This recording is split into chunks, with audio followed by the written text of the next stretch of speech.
passages we studied last week was Jesus on the mountain glorified with Moses and Elijah. So anybody have any comments or questions about that? 지난 시간에 우리가 공부한 구절 중 하나는 예수님께서 산에서 영광되셨고 그리고 모세와 엘리야와 함께 있는 모습을 보이는 구절들이었습니다. 그 구절들에 관해서 질문이 있으신가요?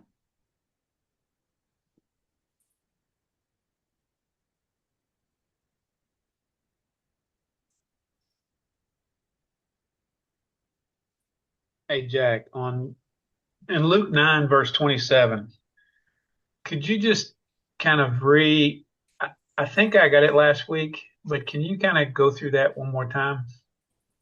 Luke 9, 27, where he talks about, but I tell you truly, there are some standing here who shall not taste death till they see the kingdom of God. Yeah. Was he talking about the next several sections where Peter, John, and James were up there and saw Elijah and them come down and talk to Jesus? Is that what he was talking about, or was it something else? I just want to make sure I got it right. Okay, can you translate that, Eugene, the question? 지난 시간에 공부한 누가복음 9장 27절에 관하여 다시 한 번 더 설명해 주실 수 있나요? 그 구절에서 하나님의 왕국을 볼 것이라는 말을 일컬어서 베드로와 요한과 야고보가 주님의 영광을 보는 그런 장면을 연결지었던 것 같은데 다시 한번 확인하고 싶습니다. So we said last week that this is a passage that there's been a lot of different interpretations of. 지난 시간에도 말씀드렸다시피 이 구절은 아주 많은 해석들이 나오는 구절입니다. And I see two ways that we can take this particular verse. 그리고 저는 우리가 이것을 받아들일 수 있는 두 가지 방식을 볼 수 있습니다. We can take it as that Jesus was saying, some of you are going to see the kingdom of God in that you'll see me glorified. And so those three men were able to see that. 첫 번째 방식으로는 이렇게 받아들이는 것이죠. 예수님께서 너희 중 몇몇은 하나님의 왕국을 볼 것인데 그것을 보는 방식이 바로 영광된 나를 봄으로써 하나님의 왕국을 보게 될 것이다 라고 해석하는 방법입니다. 그리고 그렇게 하자면 이 베드로와 요한과 야고보는 하나님의 왕국을 본 셈이 되는 것이죠. And it can be seen as Jesus was talking about the kingdom of God that was going to come into reality after his resurrection. 그리고 다르게 해석을 하는 또 하나의 방법은 예수님께서 그의 부활 이후에 다가올 하나님의 왕국에 관하여 이야기하고 있었다고 해석할 수 있습니다. And we described the kingdom of God in the earth as man being under the authority of God and therefore being in control over God's creation. 우리는 하나님의 왕국을 이 땅에서의 하나님의 왕국을 이렇게 묘사할 수 있습니다. 인간이 하나님의 권위 아래에 있게 됨으로써 하나님의 피조물 위에 어떠한 영향력을 행사할 수 있게 되는 것이죠. That was Adam's situation when he was in the kingdom of God. 그리고 그것이 아담이 하나님의 왕국 안에 있었을 때의 상황이었습니다. Jesus is the only person at this time who is in the kingdom of God. He's the only human that's in the kingdom of God. 이 구절의 시점에서는 예수님만이 하나님의 왕국에 속해 있는 오로지 한 사람입니다. He is under the authority of God, therefore has authority from God. 그가 하나님의 권위 아래에 있고 그럼으로써 하나님으로부터 오는 권위를 가지고 있습니다. And so when the kingdom of God began afresh after the resurrection, there were people who were under the authority of God. They had the Spirit of God dwelling in them. 예수님의 부활 이후에 하나님의 왕국이 이 땅에서 새롭게 시작을 할 때 사람들이 비로소 하나님의 권위 아래에 있게 되고 하나님의 영이 그들 안에 거하게 됩니다. And therefore, they have authority over all the kingdoms of darkness and all the kingdoms of the enemy. 그리고 그럼으로써 그들이 어둠의 왕국들과 우리 원수의 왕국들의 위에 권위를 가지게 되는 것이죠. But we don't yet have authority over the creation of God. That's coming when the kingdom comes in its fullness. 그러나 우리는 아직까지 하나님의 피조물들 위에 완전한 권위를 가지고 있지 않습니다. 그것은 이 왕국이 그 온전한 채로 다가올 때, 온전한 채로 이루어졌을 때 일어납니다. But we know from the Bible that we have authority over Satan and his kingdom and his spirits. 그러나 성경에 따르면 우리는 사탄과 그의 왕국 위에 권위를 가지고 있습니다. The Bible says, greater is he that is in us than he that is in the world. 성경은 이야기합니다. 이 세상에 있는 자보다 우리 안에 계신 분이 더 크시다. So our next story was that the disciples couldn't cast out the demons, and they were wondering why. 그리고 The demon of the boy who was demon possessed. 그 다음 내용에서는 제자들이 악한 영에 사로잡힌 소년에게서 그 악한 영을 쫓아내지 못하여 왜 그러한가 궁금해하는 이야기입니다. So does anybody have any questions or comments on that? 그 이야기에 관해서 질문이 있으신 분 계신가요?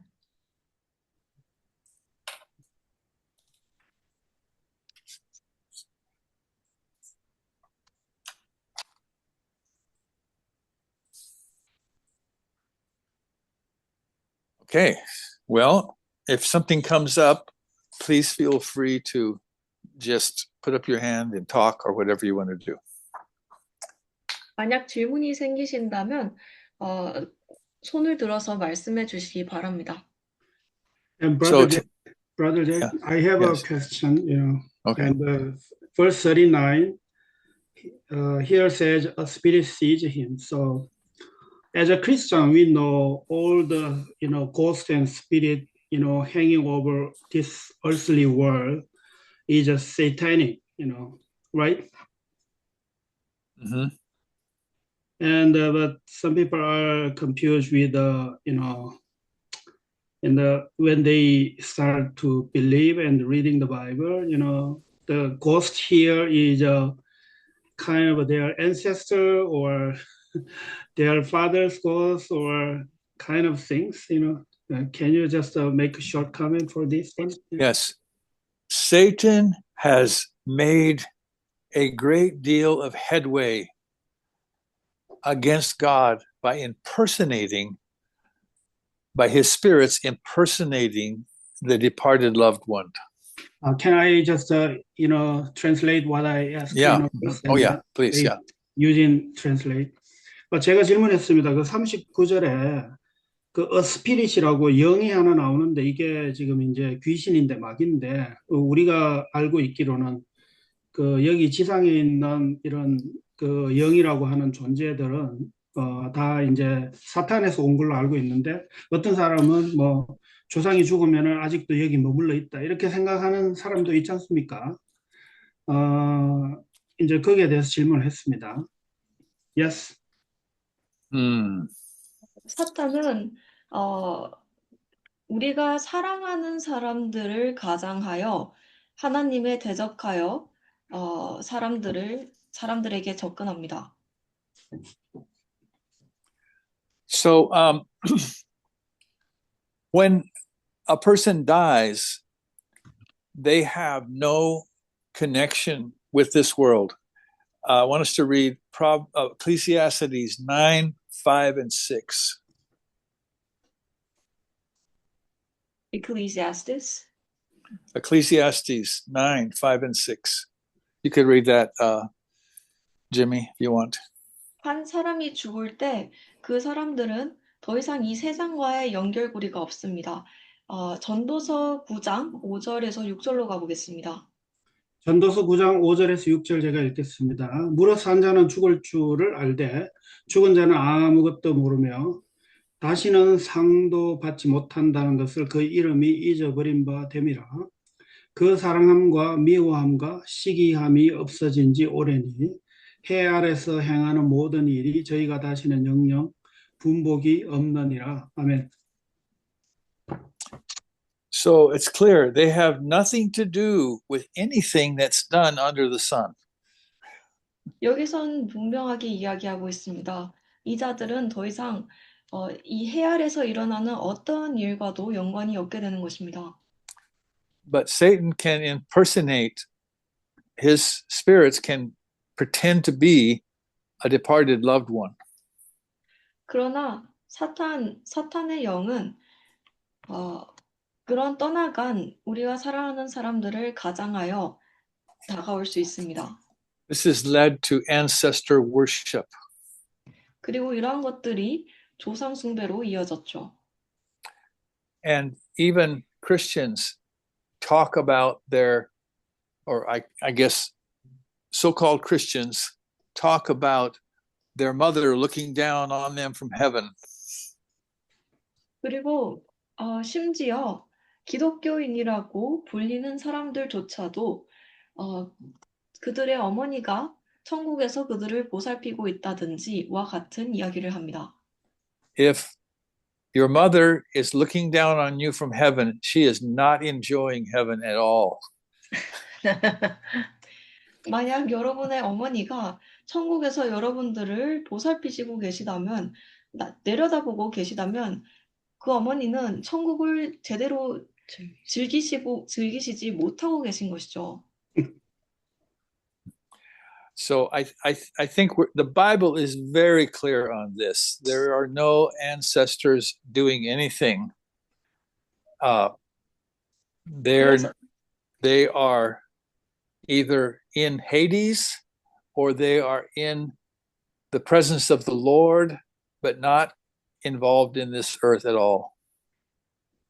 그래서 성경은 굉장히 분명하게 이야기하고 있습니다. 그들이 죽고 난 이후에는 하데스나 주님과 함께 있는 것이지 이 지구상에서의 어떠한 일과 연관이 없게 됩니다. Moses and Elijah appearing was a unique and special event. 모세와 엘리야가 그 산에서 나타났던 일은 아주 특별한 일이었습니다. So we had talked about that, right? 그래서 yes, Go please. ahead. And can I, ask one more deep question? You know the story about Saul called up actually the dead Samuel. It's 1 Samuel 28. So Yes. what do you think about this? Is a real Samuel and he's Satan impersonating in the Samuel? It's a personal question, maybe, Yeah. I was afraid somebody would bring that up. 네. Go ahead. Yeah. translate your question. 제가 질문을 다시 했는데 그 사무엘에 가보면 28장에 사울이 죽은 사무엘을 불러 일으켰잖아요. 그런데 이게 지금 사무엘 그 자신인지 아니면은 사탄이 사무엘의 빙의해서 나타난 건지 어떻게 생각하는지 개인적인 질문을 했습니다. 그러니까 상당히 지금 곤란한 질문이라고 자기가 그 질문 별로 듣기가 안 좋아한다고 그렇게 이야기하시네요. Yes. Yes. So I cannot answer that question with certainty. 그 질문에는 명백하게 답을 할 수가 없습니다. But the Bible says that and I do think it was the spirit of Samuel.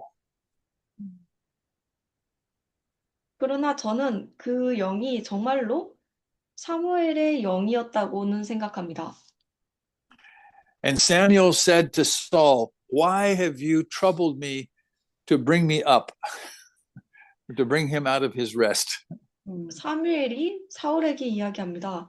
왜 나를 안식으로부터 다시 불러내 이렇게 고생을 하게 하냐? I don't believe that it was the witch that brought him up. I don't believe it was the woman who brought Samuel's spirit up.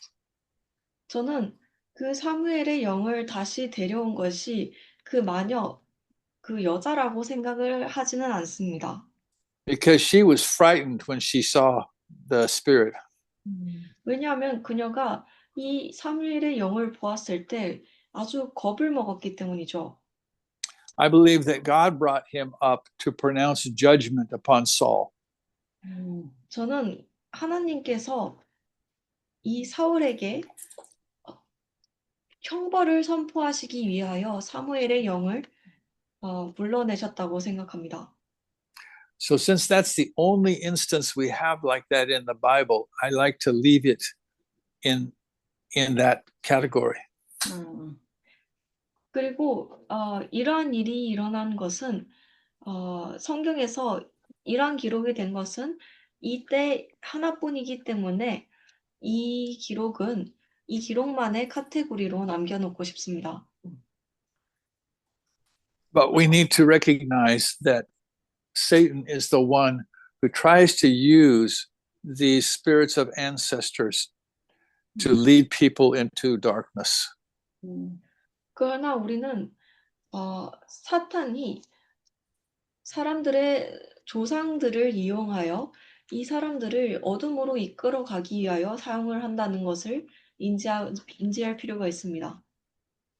So are we ready to move on to tonight's study, or does somebody have a further question? 그래서 오늘 종부를 진행할 준비가 되셨나요? 아니면 다른 질문이 계신 분이 계실까요?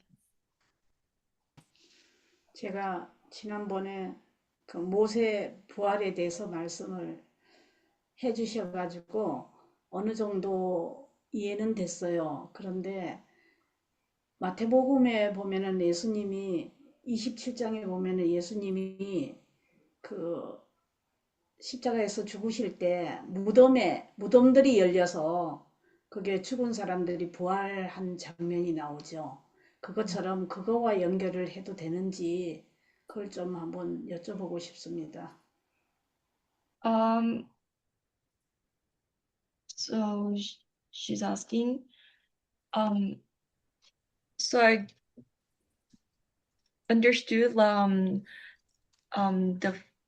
points that you talked about Moses' resurrection last time, but I was wondering in Matthew 27, it talks about when Jesus was crucified, the tombs were opened up and then the dead people were resurrected. She's wondering if she can connect the Moses resurrection to this as well. Yes, God can resurrect people anytime he chooses. 하나님께서는 그가 합당하시다고 생각하시는데 언제든지 사람들을 부활시키실 수 있으십니다.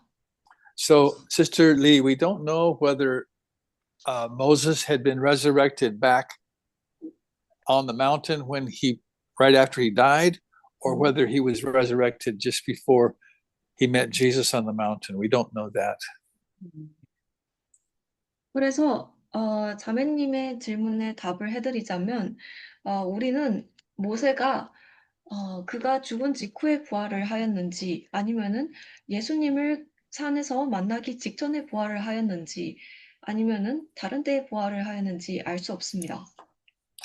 But we do know that he was actually there with Jesus talking about his upcoming death, his sacrifice.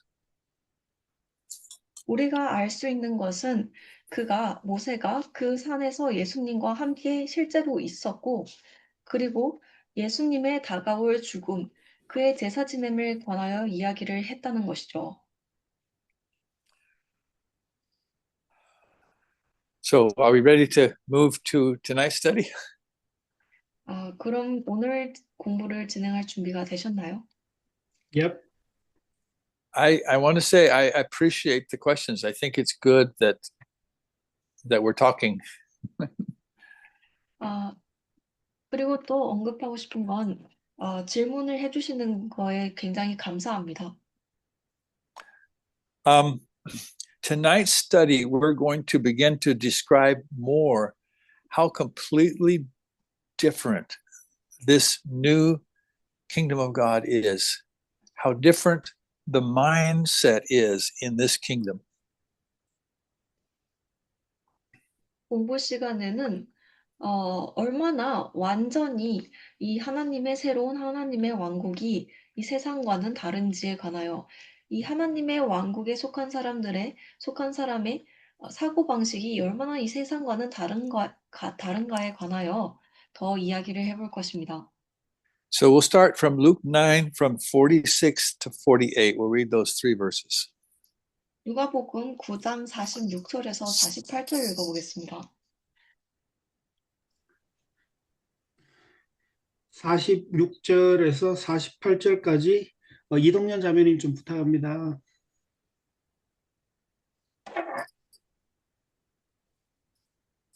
읽겠습니다.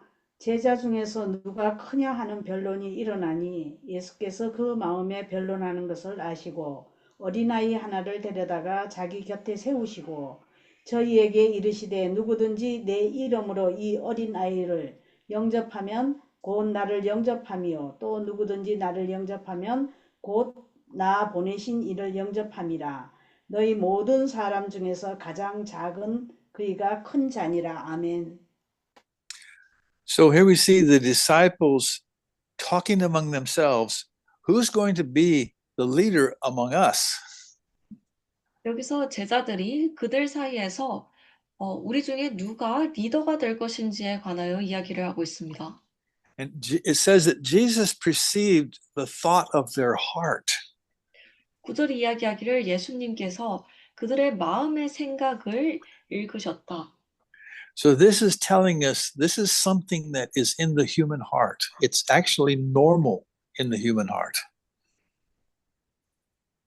이 구절이 알려주는 것은 이러한 생각들이 우리의 인간으로서의 마음속에서 찾아볼 수 있는 것이고 인간으로서의 마음속에서 이러한 생각들이 아주 평범하고 자연스러운 것들이라는 것이죠. But the kingdom of God is different than this, and Jesus is going to explain that to them. 그러나 하나님의 왕국은 이것과는 다릅니다. 그리고 예수님께서 그 다른 점을 설명해 주십니다. So he's going to illustrate this with a child, with a little child. 작은 아이의 예시를 들며 설명하시죠. So he puts a little child there and he says, now, if you welcome him, if you treat him like you would treat me, that's the mindset of the kingdom. 만약 너희가 이 아이를 환영한다면, 이 아이를 나를 대하듯이 대한다면 그것이 하나님의 왕국의 마음가짐인 것이다. So the language in this is a little bit hard sometimes for us to understand. So let's read a couple passages in Matthew 18:3. It's a similar passage. 여기에 적힌 단어가 조금 어렵기 때문에 비슷한 다른 구절들을 함께 읽어보겠습니다. 마태복음 18장 3절입니다. So let's read 3 through 5, Matthew 18, 3 through 5. 3절부터 5절까지 읽겠습니다. 제가 읽겠습니다. 가라사대 진실로 너희에게 이르노니 너희가 돌이켜 어린아이들과 같이 되지 아니하면 결단코 천국에 들어가지 못하리라. 그러므로 누구든지 이 어린아이와 같이 자기를 낮추는 그 이가 천국에서 큰 자이니라.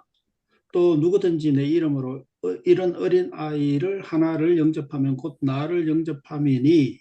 아멘. So Jesus says the same thing. If you receive the little child in my name, you receive me. But he explains it more in the Matthew passage. 예수님께서 같은 이야기를 하십니다. 나의 이름으로 이 아이를 받으면 나를 받는 것과 같다. 그러나 이 마태복음의 구절에서는 좀 더 자세하게 설명하고 계시죠. He's telling us to put ourselves on the level of a little child in our own mind. 예수님께서는 이야기하고 계신 것입니다. 우리 스스로를 우리의 생각 속에서, 마음 속에서 이 작은 아이의 위치에 놓아보라고요. So what is it about a child that is different? 아이가 우리와 다른 점이 무엇인가요? Well, a little child is weak and completely dependent upon others for his care. 작은 아이는 정말 약하고 다른 사람의 보살핌에 완전히 의존합니다.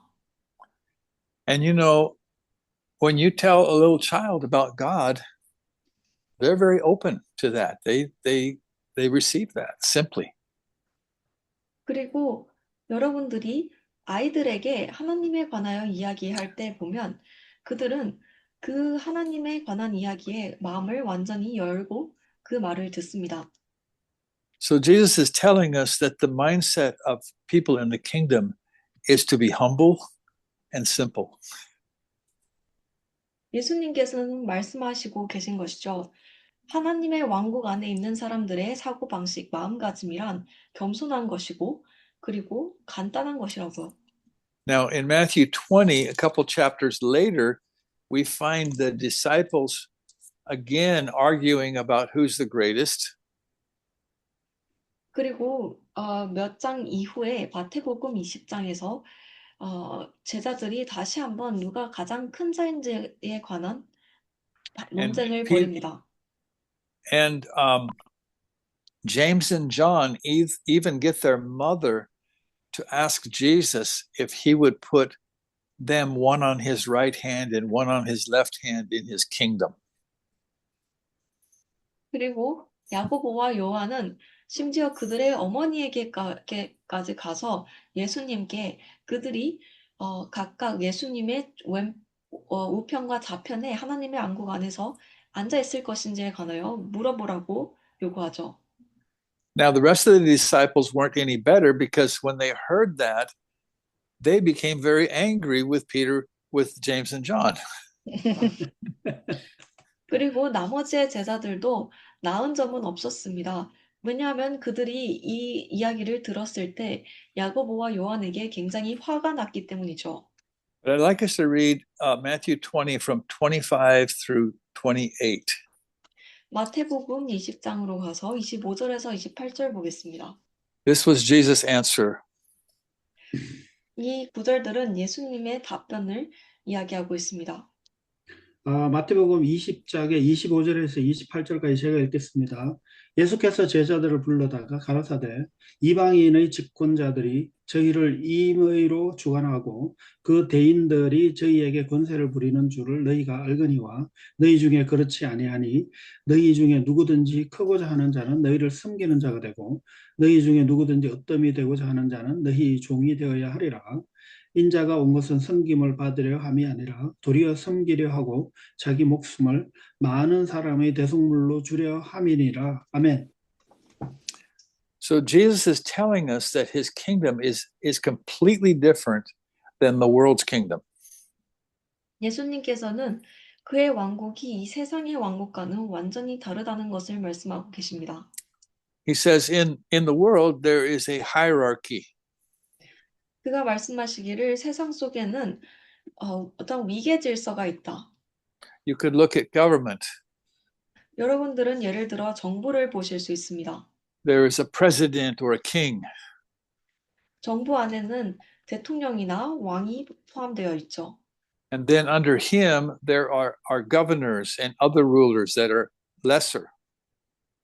그리고 그들 아래에 또 다른 정치자들이나 And then under the 주지사들이 governors, 있습니다. then under the governors, there are people who rule over the cities, like mayors or city councilmen. 그리고 그 주지사들 밑에 또한 도지사들 밑에 또한 도시를 And, 다스리는 시장과 같은 사람들이 있습니다. and then finally, you come down all the way down to the individual citizen. 그리고 그 맨 밑에 개개인의 시민들이 있죠. In business, you have the president of the corporation. 비즈니스의 세계에서 보면 기업에는 회장이 있습니다.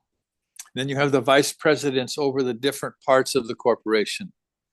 그리고 그 회장 밑에 그 기업의 각각 다른 분야를 맡고 있는 부회장들이 있죠. Then you have foremen or other leaders under those vice presidents. 그리고 그 부회장들 밑에 또 다른 여러 지도자들이 있습니다. And then you finally get down to the factory workers. 그리고 맨 밑에 이제 공장 직원들까지 포함되어 있죠. So it's like that in every system of man. 그러한 형태가 인간의 모든 체계에 담겨 있습니다. But listen to what Jesus says. 그러나 예수님께서 하시는 말씀을 And 들어보겠습니다. I want to stress this. 그리고 이 말씀에 굉장히 강조하고 This is 싶습니다. probably one of the most important truths of the kingdom of God right here in Matthew 20. 이 마태복음 20장에서 이야기하고 있는 구절이 아마도 하나님의 왕국의 진리 중 가장 중요한 내용일 것입니다. He said, "It shall not be so among you." 그가 말씀하시기를 너희 가운데서는 그러한 방식으로 되지 않을 것이다.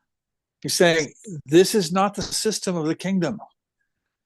그가 말씀하시고 계신 것이죠. 이러한 방식은 하나님의 왕국의 방식이 아니다. But what do we see oftentimes in Christian religion? 그러나 우리가 종종 이 기독교라는 종교 안에서 무엇을 보나요? We see a pope, 교황을 봅니다. and we see cardinals. Cardinals? Well, the council of the pope. 추기경, 추기경을 봅니다. Then we see archbishops. 그리고 비숍들을 보죠. They're under the pope. 그들 또한 교황 아래 있습니다. And then we see bishops. They're under the archbishops. 그리고 그 추기경? 추기경 위에 또 대추기경이 있고. 대주교 밑에 있는 또한 주교들을 봅니다. And then we see priests who are under the bishops. 그리고 추기경들 아래에 있는 사제들을 봅니다. And last of all, we see the people. 그리고 마지막으로 맨 밑에 사람들을 보는 것이죠. Jesus said, "This is not my system." 예수님께서는 이야기하십니다. 이것은 나의 체계가 아니다. Now, unfortunately, a lot of evangelicals have even copied that system to some degree. 그러나 안타깝게도 많은 복음주의자들 또한 그러한 체계를 복사해서 적용했습니다. We are not saying there's no authority in the church, 우리는 물론 교회 안에는 어떠한 권위도 없다고 이야기하는 것이 아닙니다. but the authority in the church is not like the authority in the world system. 그러나 교회 안에 있는 권위는 이 세상 안에 있는 권위와 같지 않습니다. If we want to see what the authority in the church is, it's called elders. 우리가 교회 안에서의 권위가 어떻게 생겼는지를 보고 싶다면 그것은 장로라고 불립니다. And my favorite passage that describes what an elder does, I think, is found in 1 Peter chapter 5, the first 4 verses. 그리고 장로가 어떠한 일을 하는가에 관한 제가 좋아하는 구절은 베드로전서 5장 1절에서 4절입니다. So it tells us there that an elder is not a lord over God's heritage. 구절은 우리에게 이야기해 줍니다. 장로들은 하나님의 유산 위에 주인이 아니다. But he is an example to the flock.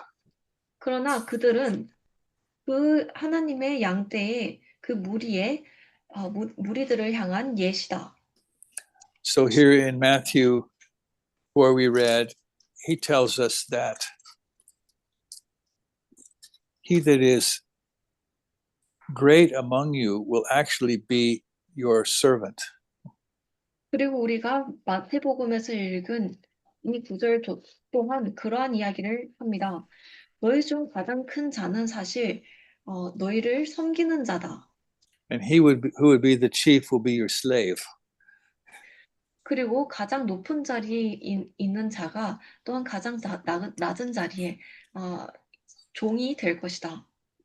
And he used himself as an example, even as the Son of Man did not come to be ministered to, but to serve and to give his life. 그리고 그 스스로를 예시로 씁니다. 인자의 아들조차도 섬김을 받기 위하여 온 것이 아니고 섬기러 왔다. 그리고 그의 삶을 주러 왔다. This is the picture of authority in the kingdom of God. It's service, it's humility. 이것이 하나님의 왕국 안에서의 권위의 형상입니다. 이것은 권위란 하나님의 왕국 안에서의 권위란 겸손함이고 섬김인 것이죠. It's how husbands are to rule in their home. They rule as servants. 그리고 또한 그것이 남편들이 집안에서 집안을 다스려야 하는 방법입니다. 그들은 섬겨야 하는 것이죠. We're told as husbands to do as Jesus did. 남편으로서 우리는 예수님께서 하셨듯이 하라고 이야기되어졌습니다. And we know that Jesus loved sacrificially. He gave himself. 우리는 그리고 예수님께서 우리를 모두 희생적으로 사랑하셨다는 것을 알고 있죠. 그 스스로를 내어주셨습니다. So let's any thoughts or questions on this? 이 구절들에 관해서 의견이나 질문 있으신가요? I think this is such an important truth of Scripture. 저는 이 구절이 정말 이 말씀의 중요한 진리라고 생각합니다. Thank you, Brother Jack. I believe so. He compared the kingdom of Gentile and the kingdom of God. Mm-hmm.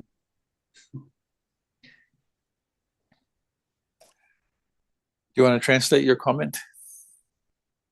저도 뭐 100% 동의한다고 말씀드렸고, 그 이방인의 왕국과 그다음에 하나님의 왕국을 여기서 비교했다라고 그렇게 제가 이야기했습니다. 이방인의 왕국이 어떤 건지, 또 하나님의 왕국이 어떤 건지. So we're going to see a few more things as we go through here. Let's read verses 49 and 50. 구절들을 더 나가면서 이와 같은 몇 가지 점을 더 보게 될 것인데요. 49절에서 50절 읽겠습니다. 49절에서 50절까지 크리스토퍼 형제님 좀 부탁드립니다. 49절에서 50절입니다. So another characteristic of the world system is this us and them mentality. Hasn't read it yet. Okay, us and them. There's us, and then there's them. The people who aren't us. 요한이 여쭤보되 49절입니다. 요한이 여짜오되 주여 어떤 사람이 주의 이름으로 귀신을 내어 쫓는 것을 우리가 보고 우리와 함께 따르지 아니하므로 금하였나이다. 예수께서 가라되 금하지 말라. 너를 반대하지 않는 자는 너희를 위하는 자니라 하시니라. Oh, I thought you had read it, Jimmy. I'm sorry. Thank you, Christopher. Sorry. This is another picture of this world's mentality. The world's mentality is us and them. 이것은 또 다른 이 세상의 사고방식을 보여줍니다. 세상의 사고방식은 우리와 너희를 구분합니다. And we feel like if people aren't with us, if they're not in our group, then they're sort of an enemy. 그리고 우리는 마치 만약 사람들이 우리의 그룹에 속하지 않다면 마치 우리와 척을 진 것과 같은 느낌을 받죠. And oftentimes we don't want to welcome people into our group if they're not in agreement with us. 그리고 종종 만약 그들이 우리와 동의하지 않는다면 그들을 우리 그룹으로 환영하며 받아들이고 싶지 않아 합니다. We assume that if they're not part of our group, they must be in competition with us. 그리고 그들이 우리와 같은 그룹이 아니라면 그들은 우리와 경쟁하는 관계라는 그러한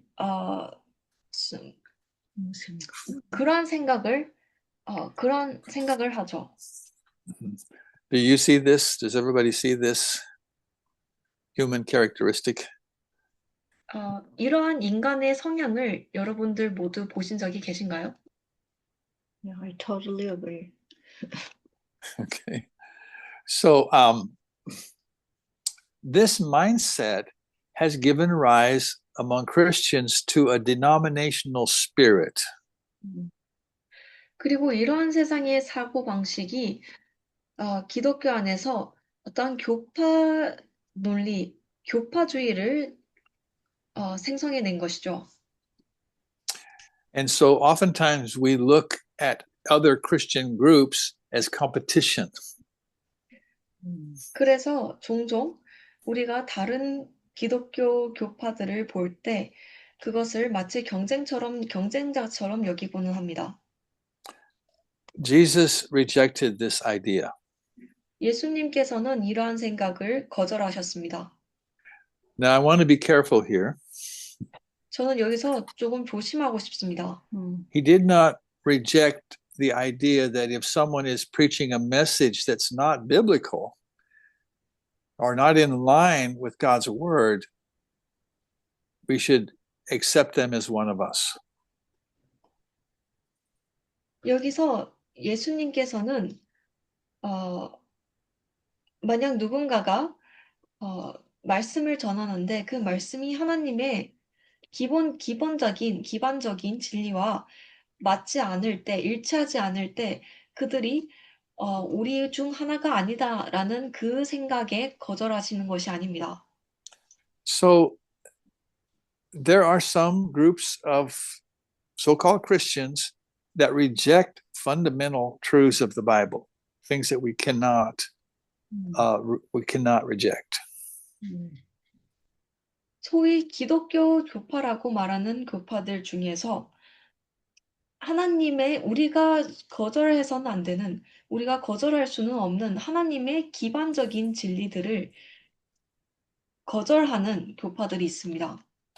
In the United States, we even have now these rainbow churches. 미국에서는 심지어 오늘날에 이런 동성애 LGBTQ를 받아들이는 그러한 교회들까지 생겨났습니다. So they use the symbol of the rainbow to proclaim that they receive transgender and men can be married to men and women to women.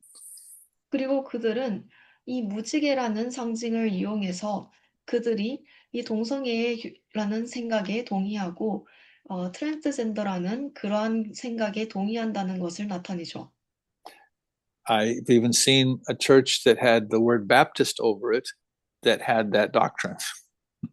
저는 심지어 그들의 교회 이름에 침례교라는 이름을 달고서도 그러한 교리를 주장하는 교회를 본 적도 있습니다.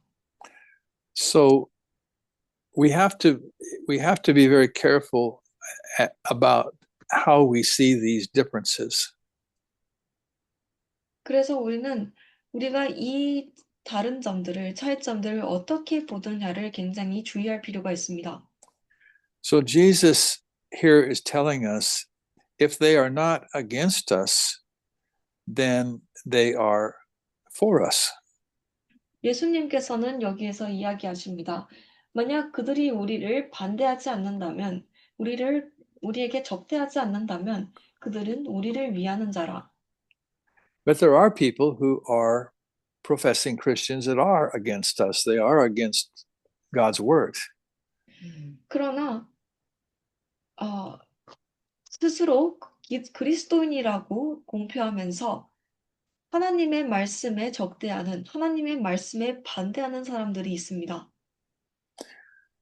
So, but even when we meet people like that, I don't think we should treat them as enemies. I think we need to treat them as people who need Christ. 그러나 우리가 그러한 사람을 만날 때조차도 저는 우리가 그들을 원수처럼 취급을 해서는 안 된다고 생각합니다. 오히려 그들을 그리스도가 필요한 사람들로 보아야 하는 것이죠. We know later on in the Gospels, Jesus warns that in the last days there would be a lot of false teachers and false prophets that would come into the world. And that's happening now. And so we have to be careful as to who we accept. But we tend to, I think, reject people because they're not part of our group. 복음서의 나중의 장에 가서는 예수님께서 마지막 때에 가짜 선생들과 거짓 선생들과 거짓 선지자들이 이 세상에 나타날 것이라는 말씀을 하셨습니다. 그래서 우리가 분명히 누구를 받아들이느냐에 관하여 아주 조심할 필요가 있습니다. 그러나 우리의 경향이 종종 우리의 그룹에 속하지 않은 사람들은 거절을 하는 성향이 있다는 것 또한 알고 있어야 한다는 것이죠. Let's read from 51, verse 51 to 56. 51절부터 56절까지 읽겠습니다. 51절에서 56절까지 박상효 형제님 부탁합니다. 네, 읽겠습니다. 예수께서 승천하실 기약이 차감해 예루살렘을 향하여 올라가기로 굳게 결심하시고 사자들을 앞서 보내심에 저희가 가서 예수를 위하여 예배하려고 사마리아인의 한 촌에 들어갔더니 예수께서 예루살렘을 향하여 가시는 고로 저희가 받아들이지 아니하는지라.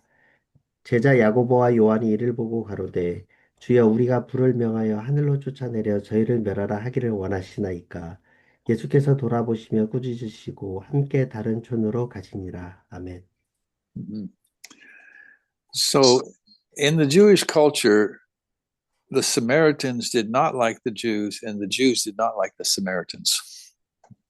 유대인의 문화에서 사마리아인들은 유대인들을 좋아하지 않았고 유대인들 또한 사마리아인들을 좋아하지 않았습니다. Jesus was wanting to just make a stop in a Samaritan village, but he wasn't going to stay for long. 예수님께서는 이 사마리아인의 마을에서 잠시 멈춰 가고 싶어 하셨습니다. 그러나 그가 그곳에 오래 머물 것은 아니셨죠. I think the Samaritans would have received him if he was just coming to their village.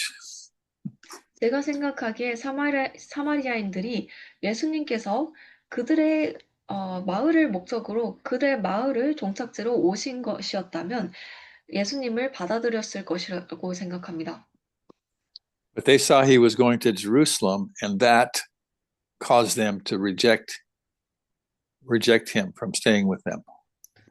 그러나 그들이 예수님께서 예루살렘에 가신다고 하시는 것을 보았고, 그 사실이 그들로 하여금 예수님을 거절하게끔 한 것이죠. So in this story, we see the hostility between the Jews and the Samaritans. 이 이야기에서 우리는 사마리아인들과 유대인들 사이의 그 적대감을 볼 수 있습니다. Now the disciples were Jews and they were angry. 그리고 예수님의 제자들은 유대인들이었기 때문에 그들은 당연히 화가 났죠. So the disciples wanted to punish these people for rejecting Jesus. 제자들은 이 사람들을 예수님을 거절한 죄로 벌하고 싶어 했습니다. And what they wanted to do was to call fire down from heaven and burn them up. 그들은 그것을 하늘로부터 불길을 불러와서 그들을 다 불태움으로써 하고 싶어 했죠. So this gives us an idea of the kind of hostility that was in the hearts of those disciples. 그리고 이 발언은 이 제자들의 마음속에 있었던 그 적대감에 관한 적대감이 얼마나 컸는지에 관한 것을 우리에게 가늠할 수 있게 해줍니다. So Jesus rebukes them by saying, "You do not know what manner of spirit is motivating you. You don't know the spirit that's moving you." 그래서 예수님께서 그들을 꾸짖으시며 이야기하십니다. 어떠한 영이 너희에게 이런 동기를 하는지 너희가 모르고 있다. So obviously, the spirit that the disciples had when they made that suggestion was not the Spirit of God. 명백하게도 제자들이 이러한 제안을 했을 때 그들의 동기를 부여하고 있었던 영은 하나님의 영이 아니었습니다. Jesus then goes on to say that he did not come to destroy people who reject him, but to save them. 예수님은 나아가서 이야기하십니다. 그가 그를 거절한 사람들을 파괴하러 오신 것이 아니고 그러나 그들을 구하러 오셨다. Now, this is something I think we need to apply in our own situations. 그리고 저는 이 내용이 우리가 우리 스스로의 상황에서 적용해야 하는 내용이라고 생각합니다. In my community, there are a lot of Muslims that have moved in recently. 저희 동네에는 최근에 많은 무슬림 사람들이 이주해 왔습니다. And you go to the Walmart grocery store and you see them walking around with their hijab on. 그리고 저희가 대형마트에 가면은 종종 히잡을 쓰고 돌아다니는 그들을 볼 수 있습니다. And if you know the history of Islam, you know that they want to take over the world. 그리고 만약 여러분들께서 이슬람의 역사를 아신다면 그들이 이 세상을 지배하고 싶어하는 종교라는 것을 또한 아실 것입니다. And you know from history, even recent history, wherever they gain power, they begin to persecute the people who are not one of them. 그리고 최근에 근대의 역사를 보아도 그들이 지배를 하는 땅에서 그들과 같은 무슬림이 아니라면 그들을 정말 persecute, 박해하는 그러한 모습들을 볼 수 있습니다. So I've lived in countries where Islam is killing Christians. 저는 이슬람인들이 그리스도인들을 죽이기까지 하는 나라에서 살았었습니다. On average in Nigeria right now, they tell me that about 30 Christians are martyred for their faith every day in Nigeria. 나이지리아에서는 그들이 말하기를 나이지리아에서 매일 평균적으로 30명에 30명의 그리스도인들이 매일 죽임을 당하고 있다고 합니다. So Jesus is telling me that he didn't come to destroy those people, he came to save them. 그리고 예수님께서 우리에게 이야기하십니다.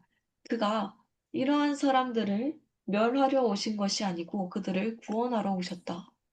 Now, I'm not talking about government, I'm talking about us individually. 저는 정부나 어떤 큰 기관에 관하여 이야기하는 것이 아닙니다. 우리 And 개개인에 관하여 이야기하고 있는 것이죠. I believe that we need to look on those who, in their minds, consider us enemies. We need to look on those as people who Jesus came to save. 그래서 저는 이렇게 믿습니다. 우리를 원수라고 여기는 그 사람들을 우리가 원수처럼 여기는 것이 아니고 예수님께서 구원하기 위하여 목적을 품으신 사람들로 보아야 한다는 것이죠. That's what he says in verse 56. The Son of Man is not come to destroy men's lives, but to save them. 그것이 56절이 이야기하는 바입니다. 인자의 아들은 사람들의 생명을 멸하려 온 것이 아니고 구원하러 왔느니라. Well, I thought we would finish the chapter tonight, but I think we won't get there. 오늘 이 9장을 끝낼 수 있을 줄 알았는데 끝자락까지는 못 갈 것 같습니다. But there's one more at the end of this chapter. There's one more series of stories. 9장의 끝자락에 한 가지 이야기가 더 있는데요.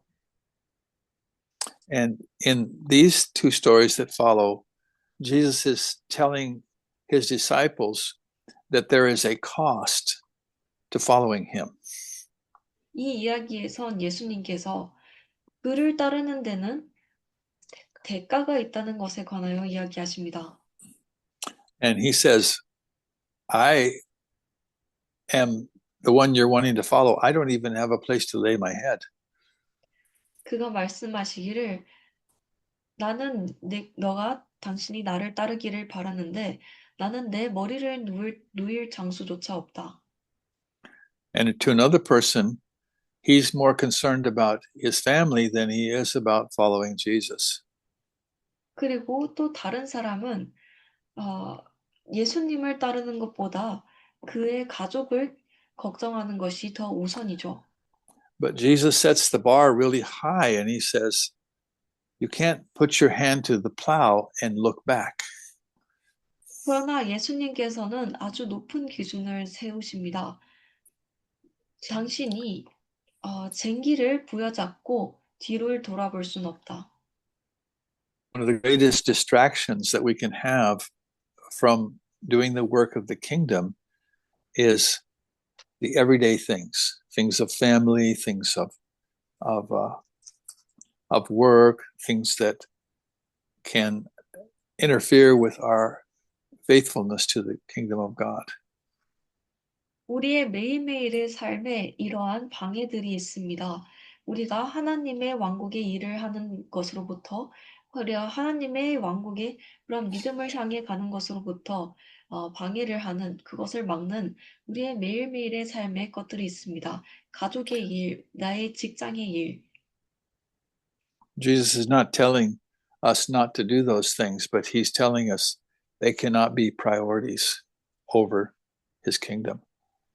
예수님께서는 우리에게 그러한 일들을 하지 말라고 이야기하시지 않습니다. 그러나 그러한 일들이 하나님의 왕국 위에 우선순위가 될 수 없다고 이야기하십니다. So I hope you'll read this last part of Luke 9 and next week you can tell me some applications that you see in that passage. 그래서 여러분들께서 다음 시간까지 이 누가복음의 마지막 구절들을 읽으시고 다음 시간에는 저에게 이 구절을 어떻게 적용하실 수 있는지에 관하여 이야기해 주셨으면 합니다. Also in the U.S., I see a couple people here that are in the U.S. We set our clocks ahead on Sunday, so next week we'll be starting an hour later than we did this week. But that doesn't apply to Korea. Yeah, it doesn't apply to Korea, so or Canada, right? Oh, no, we do have a daylight saving too. You do? Yeah. Okay. All right. I didn't know that. Okay. I guess I did know it, but I thought you'd quit. Okay. Well, let's pray. 기도하겠습니다. Father, thank you so much for the clarity of your word, Lord. It's so clear that you've called us to this life of humility and service and loving and caring for even those who appear to be enemies, and yet staying true to your word. So, Lord, we want to ask that you would write these things in our hearts. Lord, we want to be faithful. We want to live out this kingdom life right in our communities. Lord, we know that that's your desire for us. And I pray, Lord, that as we do these things, that it would draw people to you, Lord, through our lives, through our obedience, through our testimony, that you would be glorified and people would be drawn to you. Lord, I pray for myself and everyone that's in our study and everyone that they will share these truths with, that you would cause us to really embrace the principles of your kingdom, humility, service, love. We ask these things in Jesus' name. Amen.